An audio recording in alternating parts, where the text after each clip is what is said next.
ময়দানে আমি মুহাম্মদ সমস্ত ডাক্তারদের নেতা, সমস্ত ডক্টরদের নেতা, সমস্ত পলিটিশিয়ানদের নেতা, সমস্ত বিজনেসম্যানদের নেতা, সমস্ত দেশিদের নেতা, বিদেশিদের নেতা, আরবিদের নেতা, অনারবিদের নেতা, নবী রাসূল ফেরেশতাদের নেতা।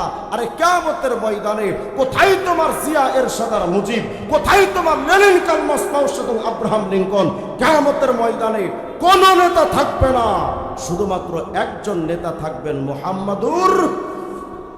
অথচ ওই নেতাকে আমরা দুনিয়াতে মানছি না। হুজুর আকরাম বলেন, শোনো, আজ তো আমরা কেউ ধানের শীষের প্রতীকের নিচে গিয়ে দাঁড়াচ্ছি, কেউ বা নৌকার নিচে গিয়ে দাঁড়াচ্ছি, কেউ বা লাঙ্গলের ফালের নিচে গিয়ে দাঁড়াচ্ছি, গণতন্ত্র, সমাজতন্ত্র, মানব রচিত তন্ত্রমন্ত্রের পতাকার নিচে দাঁড়াচ্ছি। কিন্তু নবীজি বলছেন, শোনো, ওয়া বিয়াদি লিয়াউল হামদি ইয়াউমাল কিয়ামাতি ওয়ালা ফখর, আমি মুহাম্মদের হাতে কিয়ামতে একটা প্রশংসার ঝান্ডা থাকবে।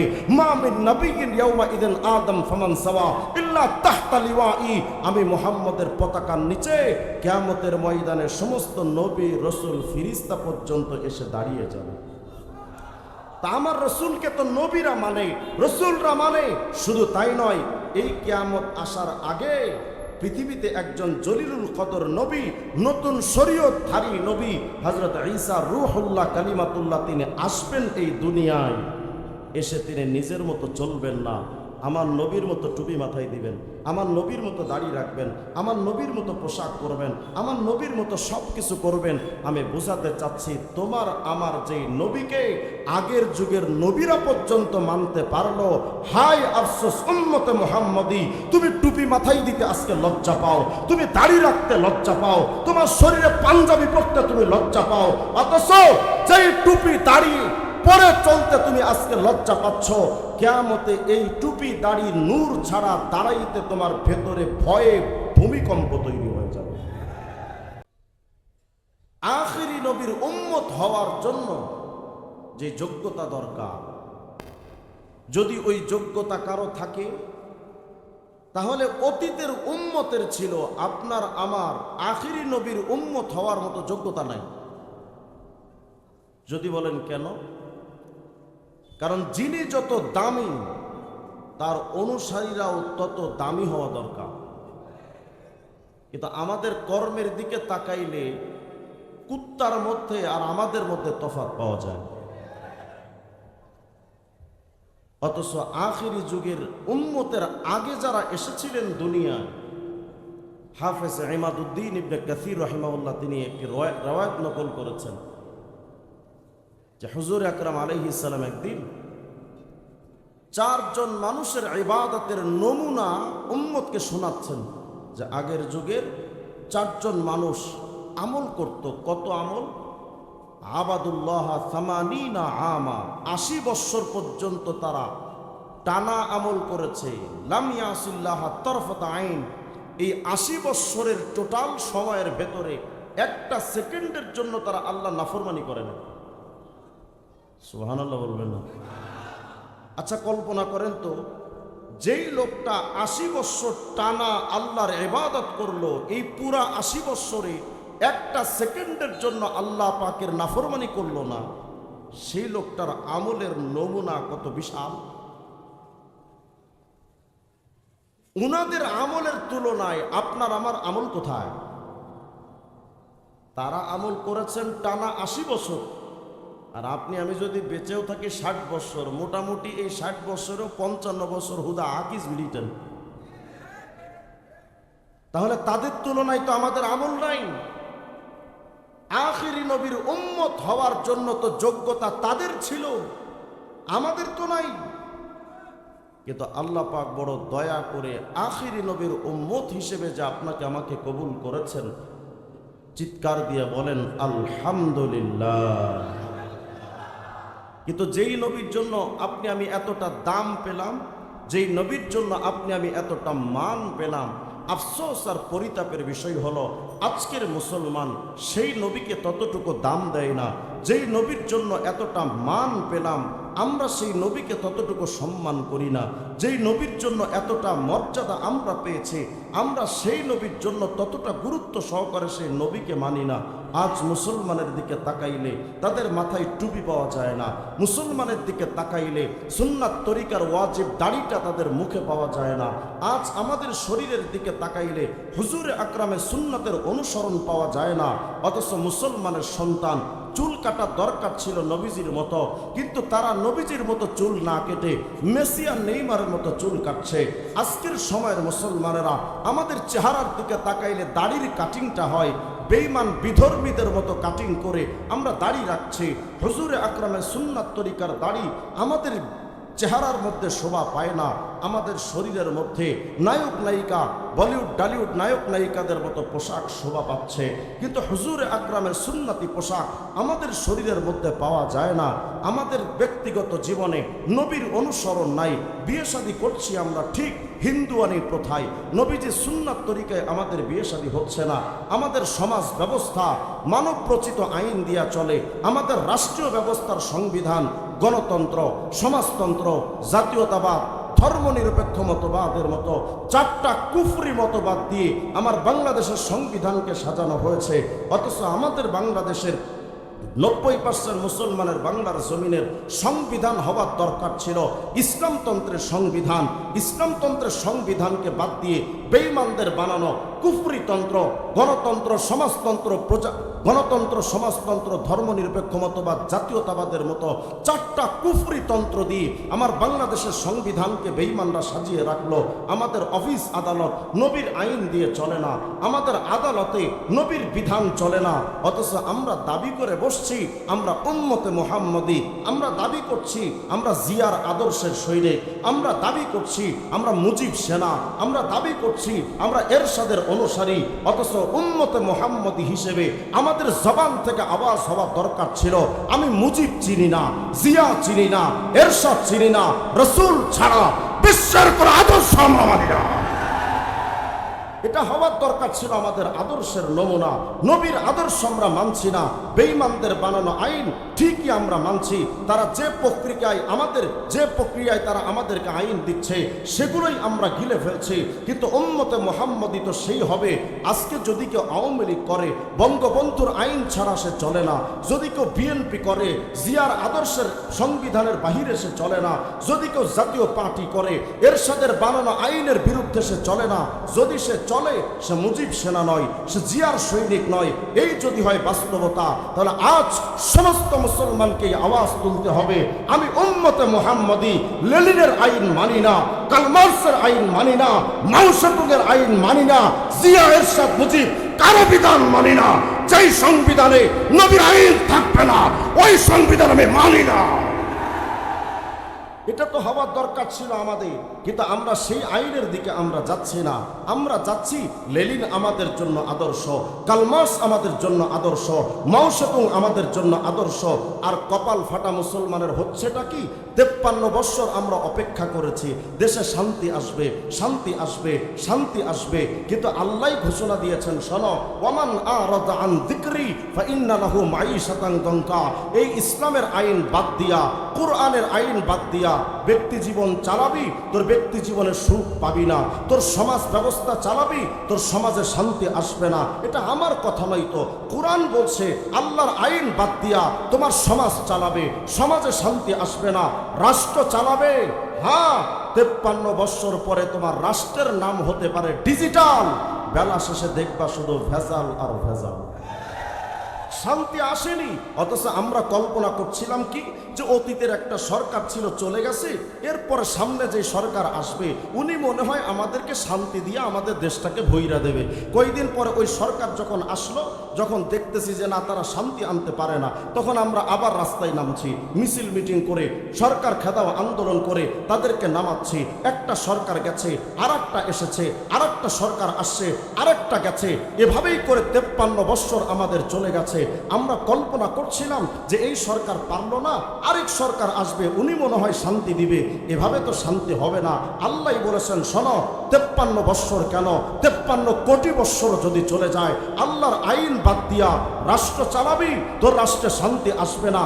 অতীতে সরকাররা পারেনি, বর্তমান ডক্টর ইউনূস সরকার তিনিও বলছেন যে আমরা দেশকে সংস্কার করব, প্রতিটা সেক্টর সংস্কার করব। শুনে রাখেন, অতীতে সরকাররা যেমন ধোঁকাবাজি আর প্রতারণা করেছে, ডক্টর ইউনূসরা সেই একই স্লোগান দিচ্ছে, সেই একই প্রতারণার আশ্রয় নিয়েছে। এদের মাধ্যমে দেশকে সংস্কার করা সম্ভব হবে না। আরে প্রতিটা সেক্টরকে যদি সংস্কার করতে হয়, প্রত্যেকটা সেক্টরে মুহাম্মদের আদর্শ বাস্তবায়ন দরকার। অথচ ওরা আমাদেরকে সবক শোনায় কি, এই মোল্লাদের দ্বারা কি হবে, মোল্লারা কিচ্ছু পারবে না। এই মোল্লারা কি রাষ্ট্র চালাইতে পারে? মোল্লাদের মাথায় আছেটা কি? মোল্লারা কি পারে? তা আমি জানতে চাই, 53 বছর তোরা কি ঘোড়ার ঘাস কেটেছিস ওটা তো দেখা। তবে মোল্লারা কি পারে তাকায় দেখ। 1400 বছর আগে টুপিওয়ালা মোল্লা আবু বকর, টুপিওয়ালা মোল্লা ওমর, টুপিওয়ালা ওসমান জুন্নুরাইন, টুপিওয়ালা আলী, টুপিওয়ালা মুয়াবিয়া, তাদের সেই মোল্লাদের মাধ্যমে জাহিলিয়াতের আধার কেটে একটা সোনালী সমাজ উপহার পেয়েছিল। এটা শুধু ইতিহাসের পাতায় সীমাবদ্ধ ছিল এমনটা নয়। পৃথিবীর যেই রন্ধ্রে, যেই মেরুতে ইসলামের আইন বাস্তবায়ন হয়েছিল, সেখানেই শান্তি প্রতিষ্ঠিত হয়েছিল। এটা শুধু ইতিহাসের পাতাই নয়। যারা কথা বলো যে মোল্লাদের দ্বারা কি হবে, তো তাকা দেখ তোর বাপ মোল্লাগুলোর দিকে, আফগানিস্তানের দিকে তাকা, তালেবানদের দিকে তাকা। সামান্য কয়েক কতিপয় টুপিওয়ালা দাড়িওয়ালা মোল্লারা এমন একটা রাষ্ট্র গঠন করেছে, পৃথিবীতে যদি শান্তির নোবেল পাওয়ার জন্য কোনো রাষ্ট্র সিলেক্ট হয়, একমাত্র আফগানিস্তান ছাড়া আর কোনো রাষ্ট্র খুঁজে পাওয়া যাবে না। সুতরাং এর কথা আমরা সুস্পষ্ট বলতে পারি, ইসলামের আইন ছাড়া শান্তি আসতে পারে। আল্লাহ বলছেন, শোনো, উদখুলু ফিস সিলমি কাফা। আমাদের মুসলমানদের মধ্যে একটা কমতি আছে, সংকোচ আছে আমাদের। আমরা মনে করি কি, আরে হুজুর ইসলাম দিয়ে তো মসজিদ চলতে পারে, ইসলামের আইন দিয়ে তো মাদ্রাসাও চলতে পারে, ইসলামের আইন দিয়ে তো মাহফিলও চলতে পারে, ইসলামের আইন দিয়ে হুজুর ব্যক্তি জীবনের টুপিদারি সব চলতে পারে, কিন্তু ইসলামের আইন দিয়ে হুজুর আদালত চলে না, ইসলামের আইন দিয়ে অর্থনীতি চলে না, ইসলামের আইন দিয়ে সমাজনীতি চলে না, ইসলামের আইন দিয়ে রাজনীতি চলে না। অনেকে বলে যে হুজুররা আবার রাজনীতি করবে কেন? মানে ওরাও জানে যে রাজনীতি, বাংলাদেশের রাজনীতি মানেই হলো চিটিংবাজি, ধোকাবাজি আর প্রতারণা। এটা হুজুরদের দ্বারা হবে না। যারা একথা বলতে চান যে ইসলাম শুধু মসজিদ মাদ্রাসার খানকাই শুধু সীমাবদ্ধ থাকবে, আল্লাহ বলেছেন, শোনো, উদখুলু ফিস সিলমি কাফা। ইসলামের মধ্যে পরিপূর্ণভাবে প্রবেশ করো। অর্ধেকটা ইসলামে ঢুকবেন আর অর্ধেকটা বাহিরে থাকবেন না, এটা মুসলিমদের পরিচয় নয়। আল্লাহ বলেছেন, শোনো, ওয়ালা তামুতুন্না ইল্লা ওয়া আনতুম মুসলিমুন। মুসলিম না হয়ে কবরে এসো না। অথচ আমরা ব্যক্তি জীবনে নবীর দাড়িও রাখলাম না, টুপিও মাথায় দিলাম না, গায়ে পাঞ্জাবিও রাখলাম না, পরিবার ইসলাম দিয়ে চালাইলাম না, সমাজ ইসলাম দিয়ে চালালাম না, রাষ্ট্র ব্যবস্থা ইসলাম দিয়ে চালাইলাম না। অথচ আমরা যখন মরি, আমাদের কবরে রাখার সময় কি সুন্দর করে বলে, বিসমিল্লাহি ওয়া আলা মিল্লাতি রাসূলিল্লাহ, মানে রসুলের ধর্মের অনুসরণে তারা কবরে রাখছি। কত বড় বাটপা চিন্তা করা যায়। ওর চেহারার দিকে তাকাইলে নবীর সুন্নাতের আদর্শ নাই, ওর চেহারা সুরতের দিকে জীবনে কোনোদিন নবীর সুন্নাতের তাবেদারি ছিল না, ও মাথায় টুপিও দেয় নাই, মুখে দাড়িও রাখে নাই, রাষ্ট্রীয় জীবনে ইসলামের আইন সে মানে নাই, বরং ইসলামের আইনের বিরুদ্ধাচরণ সে করেছে। অথচ যখন সে মরছে, আমরা তাকে কবরে রাখার সময় বলছি সে ইসলামের অনুসারী হিসেবে কবরে যাচ্ছে। আল্লাহর সাথে এর চাইতে বড় ধোঁকাবাজি আর প্রতারণা আর কিচ্ছু হতে পারে না।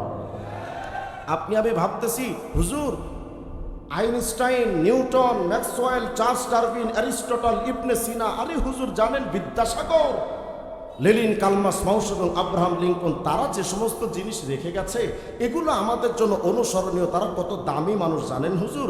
অথচ এই উম্মতে মুহাম্মদীকে আফসোস করে বলতে হয়, এই উম্মতে মুহাম্মদী তাদের মডেল, তাদের আদর্শ, তাদের মুক্তাদা, তাদের আদর্শ মুহাম্মদ রাসূলুল্লাহ সম্মান সম্পর্কে এরা বিন্দু মাত্র জানে না।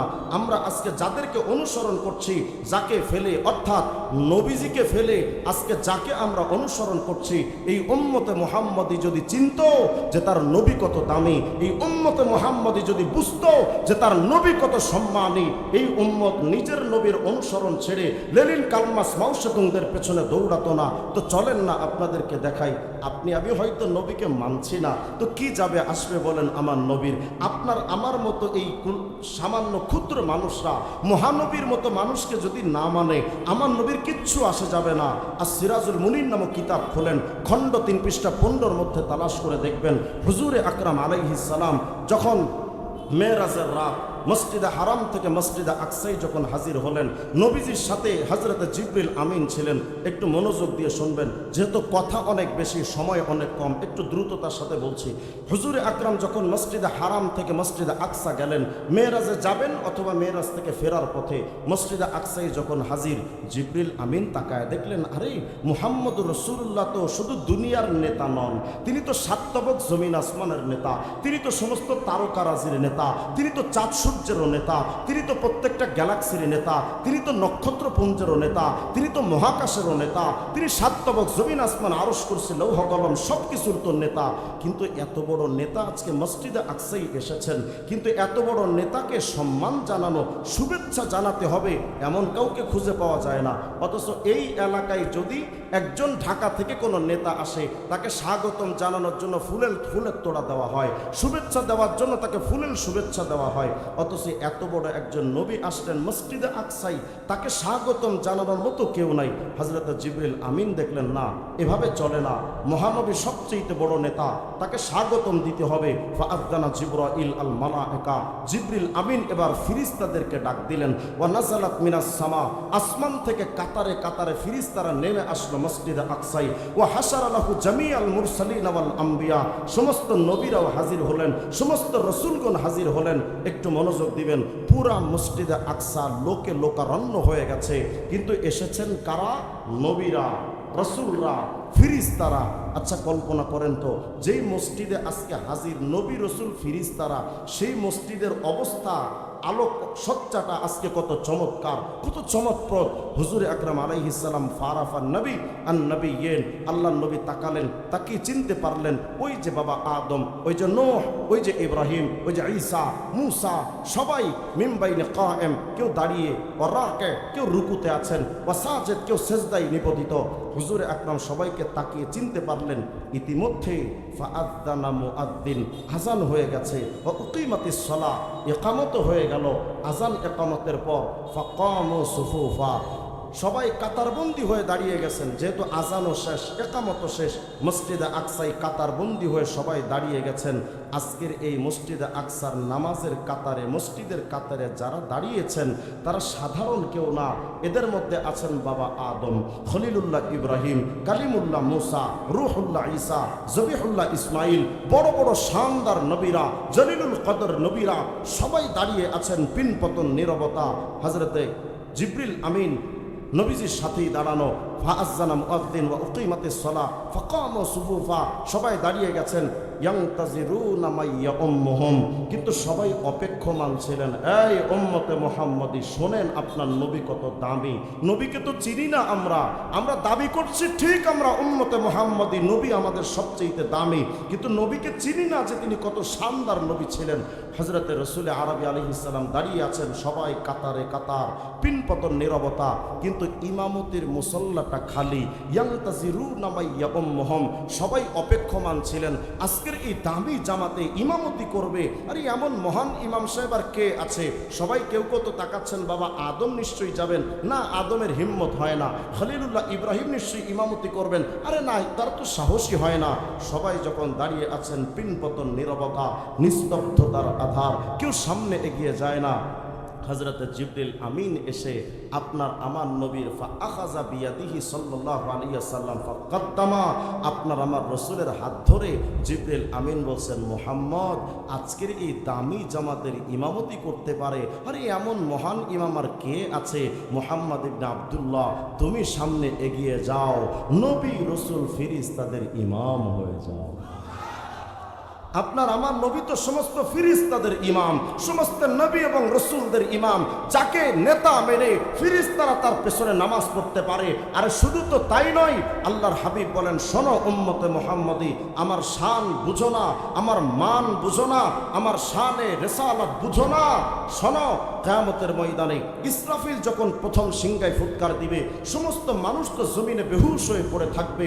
সবাই যখন উঠবে, হুজুরে আকরাম আলাইহিস সালাম বলেন, শোনো, ফাকুনু আউওয়ালা মান তানশাক্কু আনহুল আরদ, এই জমিন ফেড়ে সর্বপ্রথম যিনি উঠবে আর কেউ না, আমি মুহাম্মদুর রাসূলুল্লাহ। শুধু তাই নয়, আল্লাহর হাবিব বোঝাতে চাচ্ছেন, এই উম্মত আমি আমার পেছনে নবীরা যে সালাত পড়েছেন শুধু বিষয়টা এখানেই শেষ নয়, আমি যে কিয়ামতে প্রথম দাঁড়াবো এখানেও কথাটা শেষ নয়।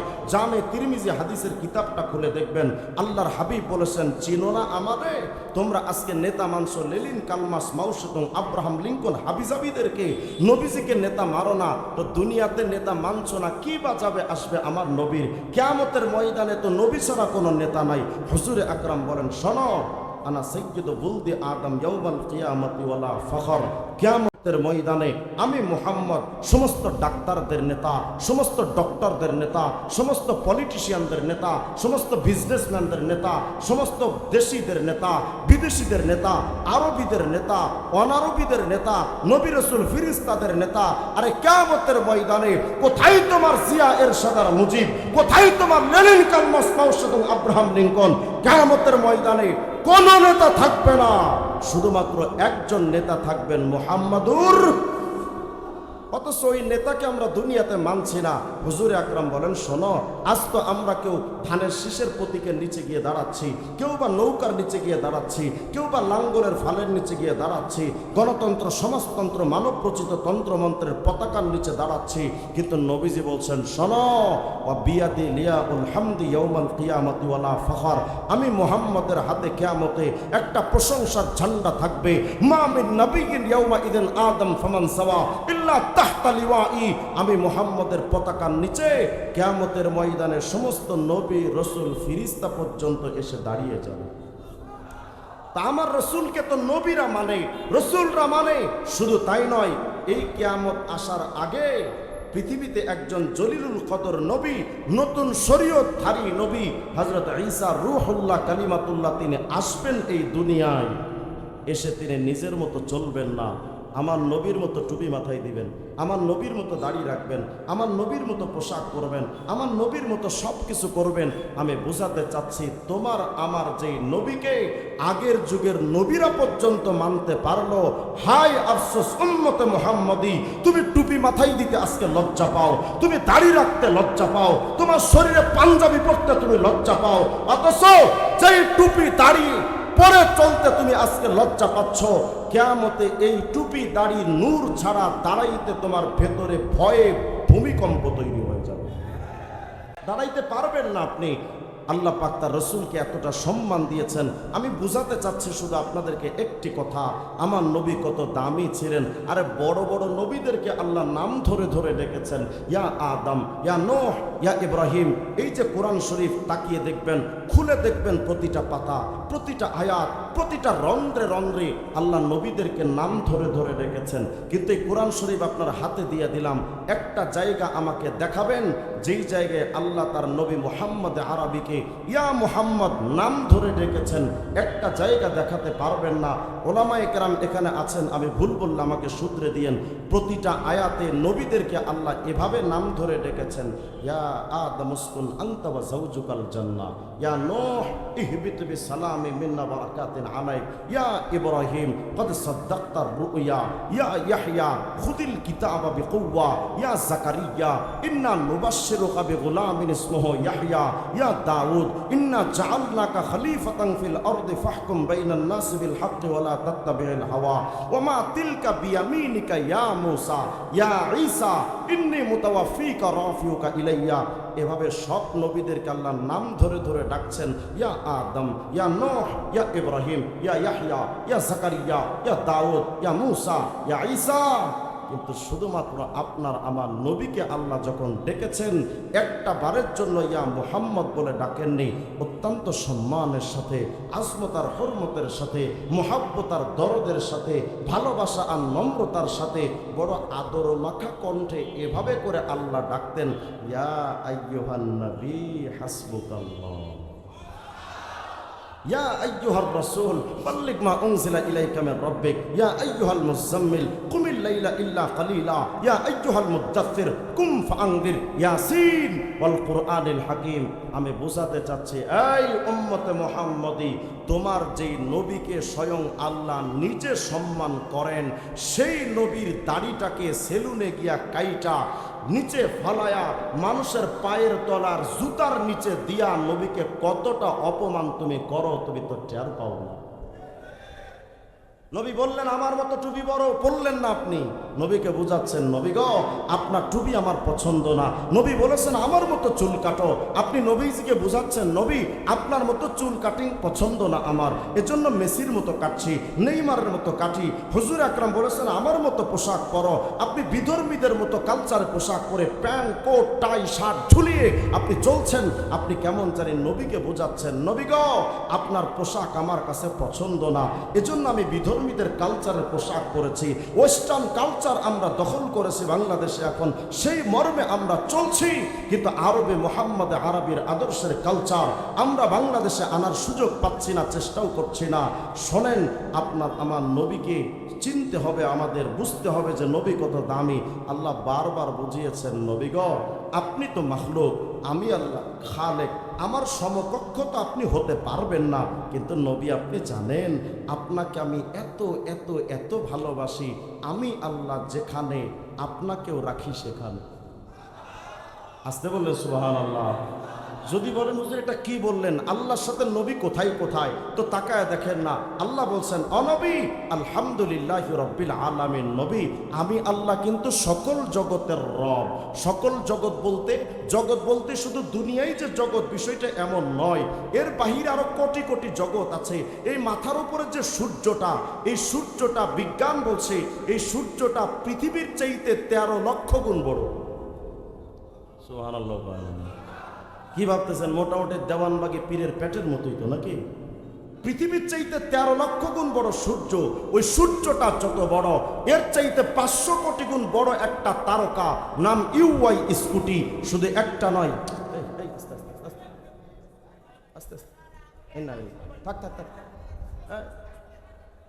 মানসিক প্রতিবন্ধী বেচারা। বাবা তুমি বসো, হ্যাঁ আচ্ছা ওরা 500 টাকা দিয়ে দাও, তুমি বসো। আচ্ছা আচ্ছা বাবা ঠিক আছে, থাক থাক থাক, ব্যাস এদিক তাকান, বলেন আল্লাহু আকবার। মানসিকভাবে অসুস্থ, ব্যাস। আচ্ছা ওরে একটু টাকা দিয়ে দেন, 5টা টাকা দিয়ে দেন, ঠান্ডা। এই চাচা ব্যাস, আচ্ছা ওরে 5টা টাকা দেন। হ্যাঁ বাবা লো এটা লো।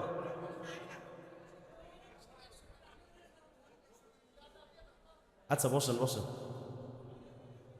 এদিক তাকান এদিক তাকান, সবাই চিৎকার দিয়ে বলেন আল্লাহু আকবার। আরো জোরে বলেন আল্লাহু আকবার। আল্লাহ বারবার বুঝাচ্ছেন অনবী আমি আল্লাহ যেখানে আপনি নবী সেখানে। আল্লাহর সাথে সমকক্ষ তো সম্ভব নয়, কিন্তু সাতবক জমিন আসমান সহ পুরা সৃষ্টি জগতে আল্লাহর পরেই আমার নবীর মর্যাদা। সুবহানাল্লাহ বলেন না। আল্লাহ বারবার বুঝাচ্ছেন নবী, ওরা ধরে নিয়ে যান, ধরে নিয়ে যান একসাথে, আস্তে আস্তে, মাইরেন না মাইরেন না, আস্তে আস্তে আস্তে নিয়ে যান, ব্যথা দিয়েন না ব্যথা দিয়েন না ব্যথা দিয়েন না, বেচারা অসুস্থ। ব্যাস ব্যাস, মানসিক প্রতিবন্ধী তো অসুস্থ, সবাই বসা। ব্যাস সবাই চিৎকার দিয়ে বলেন তো আল্লাহু আকবার। আরো জোরে বলেন আল্লাহু আকবার। একটু মনোযোগ দেন, সারা প্রত্যেক বছর তো আর আসার সুযোগ হবে না, না জানে আগামী বছর আসার আগে আবার হিজবুত তাওহীদ আসাটা বন্ধ করে দেয় কিনা। অতএব যেহেতু আসতেই পেরেছি, কিছু কথা তো বলে যাওয়া দরকার নাকি, বলেন আওয়াজ দিয়ে বলেন আল্লাহু আকবার। তবে আমরা এ কথা স্পষ্ট করে বলি, আগের বার আমাকে মিঠাপুকুর আসতে নিষেধ করেছিল হিজবুত তাওহীদের ইন্ধনে, স্বৈরাচার সরকারের মাধ্যমে তারা আমাকে নিষিদ্ধ করেছিল, আমি বগুড়া পর্যন্ত এসে ফিরে গেছি। কিন্তু আমরা এই বিশ্বাস তো লালন করি, আরে মাহফিল একটা বন্ধ হয়েছে কি হবে, সারা জিন্দেগি যদি মাহফিল করতেও না পারি আমাদের তো আফসোস নাই, আমাদের চেষ্টাই তো শুধু কাজ, পরিপূর্ণতা তো আল্লাহর জিম্মাদারি। সুতরাং যদি পুরা পৃথিবীর সব জায়গা থেকে আমাদের কণ্ঠ স্তব্ধ করে দেওয়া হয়, ঘরের মধ্যে বসে হলেও হকের আওয়াজ বন্ধ করা সম্ভব হবে না। আমাদের আওয়াজ তো চলতেই থাকবে, পৃথিবীর এথারে এথারে, পৃথিবীর প্রতিটা রন্ধ্রে রন্ধ্রে হকের বাণী আওয়াজ পৌঁছে দিতে হবে। হ্যাঁ, আমাদের আওয়াজ দিয়া বাপ নাকশ হতে পারে, মা নাকশ হতে পারে, সন্তান নাকশ হতে পারে, পুরো পৃথিবীর সমস্ত জায়গা থেকে আমাদেরকে বয়কট করে দেওয়া যেতে পারে, দেশান্তরিত করা হতে পারে, কিন্তু কণ্ঠ যতদিন আছে আল্লাহর আওয়াজ বন্ধ হবে না।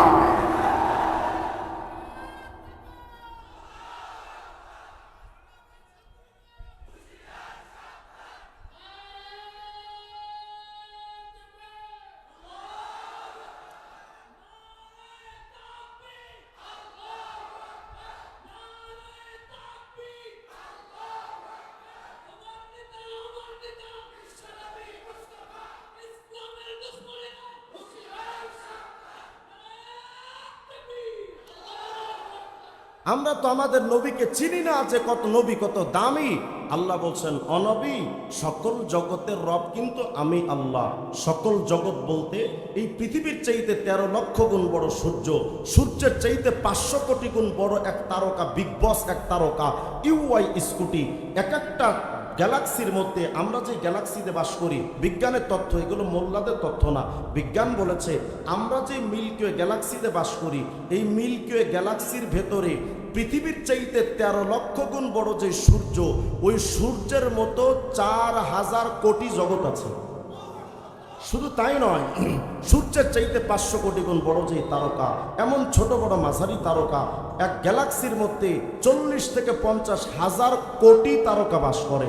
তাহলে ওই মিল্কি ওয়ে গ্যালাক্সির মধ্যে কত মিলিয়ন বিলিয়ন ট্রিলিয়ন কোটি যে জগৎ আছে, এমন একটা গ্যালাক্সি শুধু শেষ এমনটা নয়। বিজ্ঞান বলছে যেই গ্যালাক্সিতে কোটি কোটি কোটি কোটি জগৎ থাকে, এমন গ্যালাক্সি আবার তাদের তথ্য মতে, সন্ধান মতে তারা পেয়েছে অন্তত 100 থেকে 200 লক্ষ কোটি গ্যালাক্সি।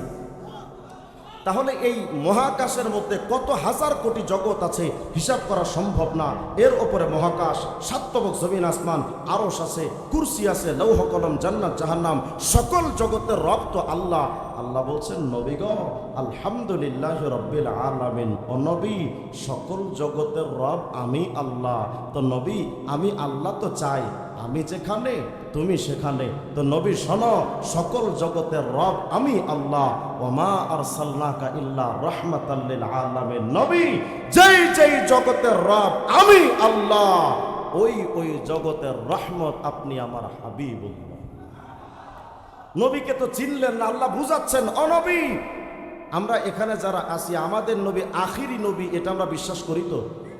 আমরা সবাই জানি আমাদের নবী শুধুমাত্র আখিরি নবী। না না না, ভুল কথা। কাসেম নানুতুবি রহমতুল্লাহ বানী দারুল দেওবন্দ, তিনি একটা কিতাব লিখেছেন তাহজিরুন নাস। কিতাবটা ওলামায়ে কেরাম যদি সঙ্গে থাকে যদি পড়ে নিয়েন, অথবা গুগলে সার্চ দিলে উইকিপিডিয়া, গুগলের মধ্যেও আপনার পিডিএফ ফাইল পাবেন। কাসেম নানুতুবি বলেছেন, শোনো, আমার নবী শুধু আখিরি নবী না। তো কি নবী?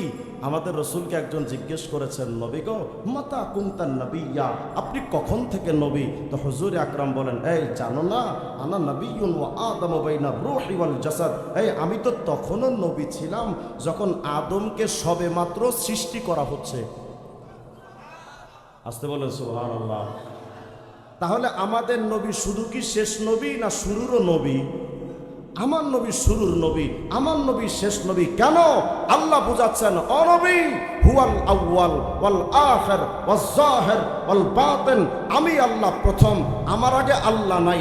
আমি আল্লাহ শেষ, আমার পরে আল্লাহ নাই। তো নবী, আমি যেখানে আপনাকে তো কাছাকাছি রাখি, তো আমি আল্লাহ যেহেতু প্রথম, আপনি নবী হিসেবে প্রথম। আমি আল্লাহ যেহেতু শেষ, আমার পরে আল্লাহ নাই, নবী হিসেবেও আপনি শেষ, আপনার পরে নবী নাই। সুতরাং এই জামানায় কাদিয়ানির মতো দেড় ব্যাটারি যদি দাবি করে সে নবী, আমরা বলি তুই নবী নও, তুমি মিথ্যাবাদী। আমাদের নবীর পরে আর কোন নবী আসবে? মির্জা কাদিয়ানি কয়, আমি 2 বছর পর্যন্ত ট্রান্সজেন্ডার ছিলাম, মানে মহিলা ছিলাম, মারিয়াম। কয় এই 2 বছর পরে হঠাৎ করে আমি গর্ভবতী হয়ে গেছি। নাউজুবিল্লাহ বলেন। সে তার আরেক জায়গায় লিখেছে যে আমি দেখলাম যে আমি মহিলা আর আল্লাহ পুরুষ। আল্লাহ পাক পুরুষত্বের যে শক্তি আমার উপরে প্রয়োগ করলেন। নাউজুবিল্লাহ আসতে বলেন আপনারা। এদের নিয়ে তো আলোচনা করতে গেলে আলাদা একটা সাবজেক্টের দরকার। আমি শুধু সারাংশ আপনাদেরকে বলছি। যদি এই বিষয়ে আপনাদের বিস্তারিত পড়তে মনে চায়, মুসলিম বাংলা একটা অ্যাপস আছে গুগলে, ওখানে সার্চ দিলে আমার লেখাটা ওখানে পাবেন, বিস্তারিত দলিল সহকারে দেওয়া আছে। তো মির্জা কাদিয়ানি বলে যে আমি আল্লাহ আমার সাথে পুরুষত্বের শক্তিটা আমার উপরে প্রয়োগ করলেন। আচ্ছা, কিছুদিন পরে আমি হঠাৎ গর্ভবতী হয়ে গেছি। আচ্ছা, তারপর গর্ভবতী অবস্থায় 10 মাসের ভেতরেই দেখি যে আমি আমার পেটের মধ্যে হঠাৎ করে আমি নিজেই ঈসা হয়ে গেছি। নাউজুবিল্লাহ আসতে বললেন আপনি। মানে একই লোক মা, একই লোক পোলা, একই লোক পুরুষ, আবার একই লোক নারী। বলেন তো কি সুস্থ না তার সেরা? আমাদের ফজু পাকলা এবং টাকলা মুরাদের মেধাও অত্যন্ত ভালো ছিল। মির্জা কাদিয়ানি আর এক জায়গায় কয় মানাম মাসিহে জামা, আমি জামানার ঈসা নবী। আবার এক জায়গায় কয় মানাম কালিমে খুদা, আমি জামানার মুসা নবী। আচ্ছা, কয় মানাম মুহাম্মদ আহমদকে মুজতবা বাসদ, বলে আমি মুহাম্মদ। নাউজুবিল্লাহ বলবেন না আপনারা? মানে নিজেই মুসা, নিজেই ঈসা, নিজেই মুহাম্মদ। আচ্ছা, তারপর আরেক জায়গায় বলে রুহানি খাজানে 22 নম্বর খণ্ডের মধ্যে লিখেছে মাই আদম হো, আমি নিজে আদম। আমি বললাম তুই যদি আদম হবি তাহলে তো তোর বাপ থাকার কথা না, কারণ আদমের তো বাপ নাই, কত কয় না? অথচ তার বাপের নাম বাপ একজন আছে তার।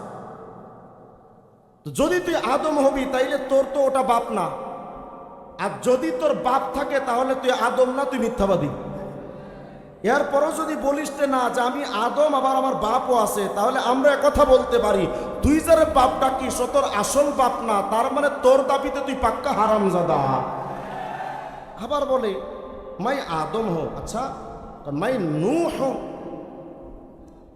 মাই ইব্রাহিম हो, मैं इस्माइल हो, मैं इसहाक हो, मैं याकूब हो, मैं यूसुफ हो, मैं मूसा हो, मैं दाऊद हो, मैं ईसा हो, मैं মোহাম্মদ हो। আমি বললাম এই তার সেরা যদি এই জামানায় থাকতো হয়তো এটাও দাবি করে বসতো মাই হিরো আলম ও টাকলা মুরাদ হিও। বলেন যারা আমার নবীর পরে নবী দাবি করে তারা সত্যবাদী না মিথ্যাবাদী? আমার পরে আর কোন আমার নবীর পরে আর কোন নবী আসবে? যারা দাবি করবে তারা আল্লাহর দুশমন, তারা নবীর দুশমন, তারা ইসলামের দুশমন। আল্লাহর নবী নিজে বলেছেন শোনো লাউ নাযালা মূসা, এই জামানায় যদি মূসা নবী আসমান থেকে আসে সুম্মাত্তাবাতুমুহু, তোমরা যদি মূসা নবীকে মানতে শুরু করে দাও ও তারাকতুমুনি, আমাকে বাদ দিয়া, তাহলে লা দালালতুম, অবশ্যই তোমরা পথভ্রষ্ট হয়ে যাবে। আপনাদের এই উত্তরবঙ্গে তো মনে হয় কাদিয়ানীরা নাই, আছে না নাই? কিন্তু তারা এসে আপনাকে বলবে না যে তুমি কাদিয়ানী হও, তারা এসে বলবে যে আপনি আহমদি মুসলমান হও। আহমদি মুসলমান বললেই তো মুসলমান বুঝবে যে না এরাও তো এক প্রকার মুসলমান। যেমন কেউ হানাফি মুসলমান, কেউ শাফি মুসলমান, কেউ হাম্বলি মুসলমান, কেউ মালিকি মুসলমান। তো এরা এসে দাবি করবে আমরা আহমদি মুসলমান। আমরা বললাম তোরা নামে মুসলমান কিন্তু পাক্কা শয়তান।